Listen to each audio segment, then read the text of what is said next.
Oh boy everyone, MARKCHES here. Welcome to the channel, and for today's video, I'll be giving you my performance review of the brand new Equalize 247 or 24/7. Let's go.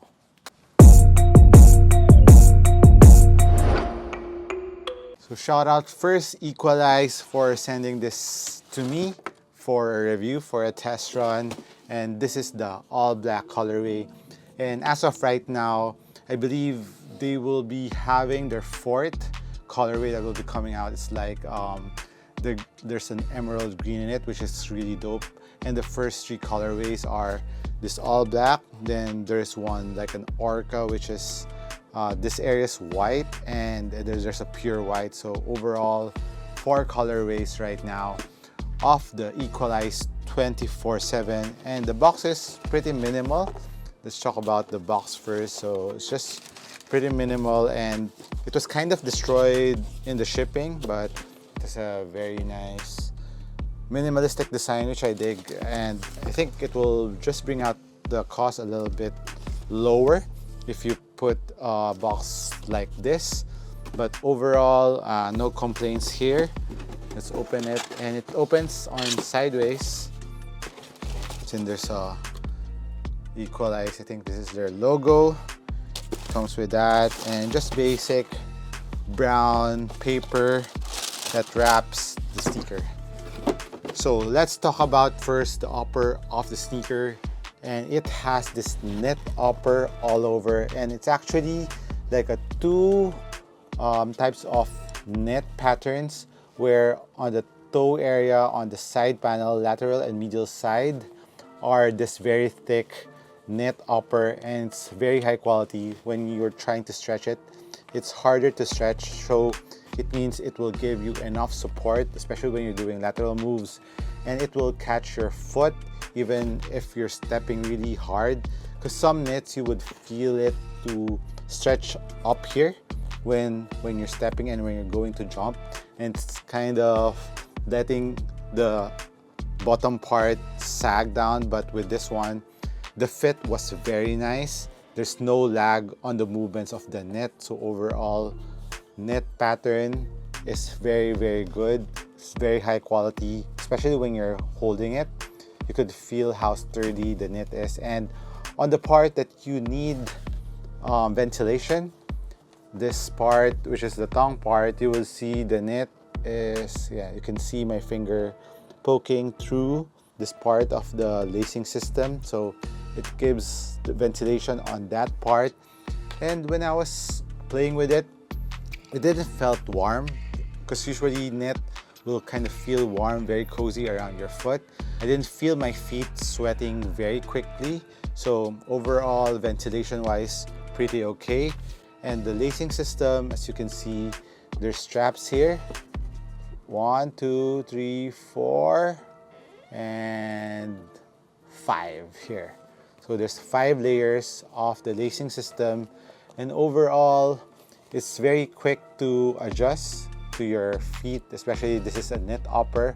So as you can see mine, it's really, I really crank it up so that it will really hug my foot, and I was testing it out if it would hurt, and fortunately it's very comfortable on top of your foot skin, so no discomfort there.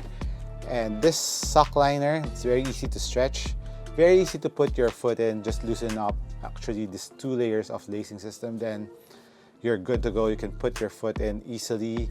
And there's a pull tab with a very nice genuine leather here, this premium leather that they put here. Very nice touch from all the knit and the TPU that you can see all around the sneaker. And also this part, don't be fooled, it looks like TPU, but this is actually leather. Yeah, it smells like very good leather. So this is leather from the tip here going around, but with a padding or underlining padding to give you extra support, especially lateral movements. It will catch your foot really nicely sideways. And of course, this TPU mold that goes around the lateral and medial part will also give you that excellent lateral support and medial support that you need from a sneaker. And of course, at the back part goes up here. Of course, that will give you extra ankle protection and containment, so that stability of your ankle won't be compromised when you're landing, or it will prevent you from breaking your ankle. So overall fit of the upper, my immediate reaction is it's very comfortable. It doesn't need any break-in time.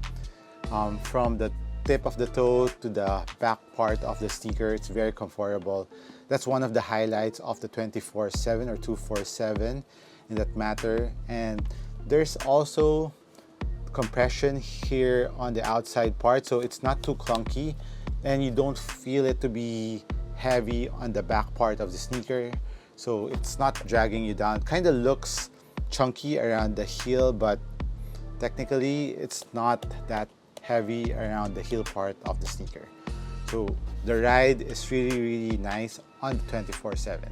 Now let's get on to the cushion part of the sneaker, and we start off with, of course, the insole. And the insole is made out of the P-backs, which is the same material that they use in the cushioning setup of this shoe. So this is ultra comfortable. You can even switch it up to your other sneaker to give extra comfort. So you can see that's P-backs, just like styrofoam, and super critical. And comfort wise, this will give you that quick comfort below your foot. And when you're touching the strobo board, there's a strobo, but it's like very soft and you could feel the cushion when you're pressing it down with your fingers. And the main feeling of this P-backs supercritical foam on the 247 is it really gives you a good amount of impact protection from the forefoot to the heel. And in terms of bounciness, there is bounce, but don't expect too much on the bounce part. Maybe that's one thing if I want to improve on the 247 on the version 2, maybe just put a little bit more bounce in the forefoot so that you could feel a little bit more spring back to it. But there is, but it's muted down. But on the heel part, the impact protection where you need it is very good. And when I was done playing with this for a couple of hours, my feet really didn't hurt. It was really knee friendly in terms of cushioning setup. And for the court feel, it's not too low to the ground and it's not too high. It's just right amount, and there's no responsiveness missing or sacrifice on the cushion setup of the 247, given it has a knit upper, given that the cushion is ample, so responsiveness wasn't sacrificed. But of course, don't compare it to the Kobe 8, it's a serious player, which is really low to the ground. This one has the, for me, has the right balance of cushion and responsiveness. So one more factor that is really helping out in the responsiveness of the sneaker is, of course, the traction. If the traction is not gripping on the floor, no matter how good the fit the sneaker is, or no matter how low to the ground the cushion is, if the traction is failing you, it won't be responsive at all. And good thing, this one has their shark scale traction pattern that they designed. Shout out to Aaron Cooper for designing this kind of pattern, and it's kind of unique in my opinion. As you can see, if you're looking at it from the side view, you can see the knobs are kind of different from the inside of the sneaker, and it's like mini suction cup. It actually doesn't look like shark scale to me, but more like mini suction cups from the octopus or something. But the traction was really good. It grips really nicely on the floor, and there was no delay. And I remember the second time I was playing with this, I was playing on the kind of dusty floor, and I could see, I'm usually always observing to the other players that I'm playing with if they're slipping on the court, especially if it's raining here in the Philippines. I would look at their sneakers if they're slipping a bit or they're really slipping a lot. And then I was comparing it with the 247, and my 247 was gripping really nicely. There was no delay, and the grip was the right amount of grip when I was moving, and the ride was what you feel a very fluid ride of the traction and plus the cushion. A very nice overall ride on the cushion traction of the sneaker, which is really good. The heel-to-toe transition, even though it's kind of flat, but it has a very nice heel-to-toe transition on the sneaker. So I would say the traction really is really good. Plus, it is durable in my opinion. Even on the outer part of the traction, it's made out of thick rubber. It's still very flexible, but the rubber is thick. You can see I'm trying to move it. I would say outdoor use from time to time won't be a problem with this one. And there's a hole here peeking, and you can peek or press the cushion and it's really soft. You can really feel the impact protection of the cushion that they use here on the 247.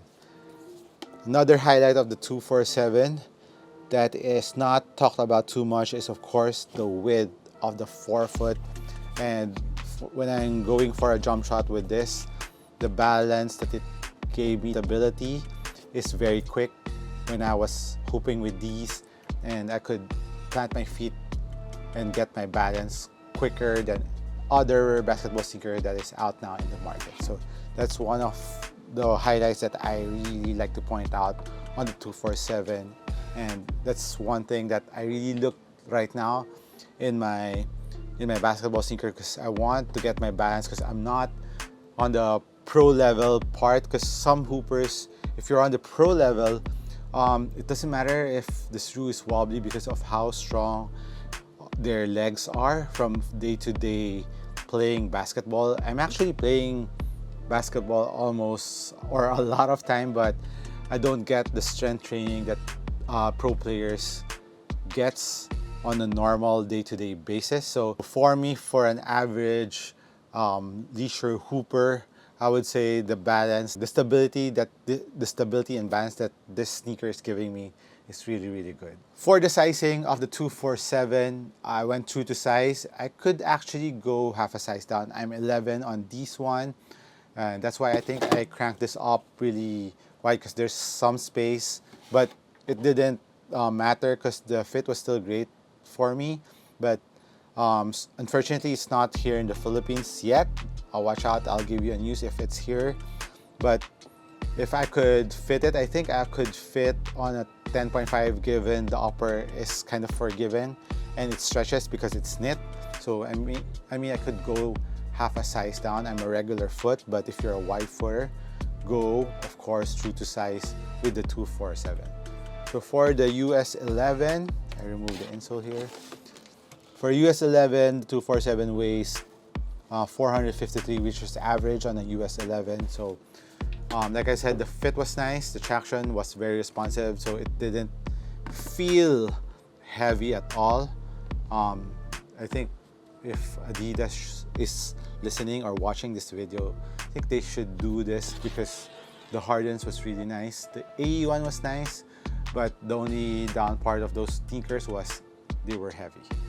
The price on the 247 is $150. It's available on their website, but I don't think it's still available yet here in the Philippines, but it will be soon.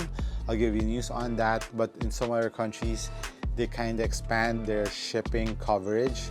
So I'll put the link down below where you can buy the 247s. So this has been MARKCHES. Once again, thank you for dropping by this channel.